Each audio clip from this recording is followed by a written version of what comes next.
Hello everyone, my name is Paul and in this video I will show you one exercise for the neck. Your right hand behind the back and your head tilt to the left shoulder. Maybe 10 seconds, stay in this position.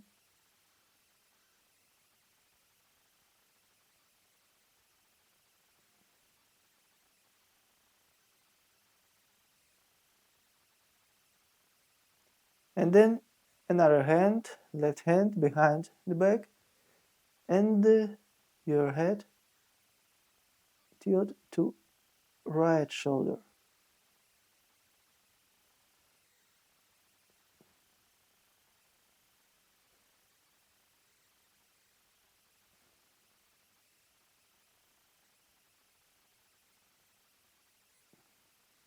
Good. Repeat this exercise 3 times and do it every day. See you later.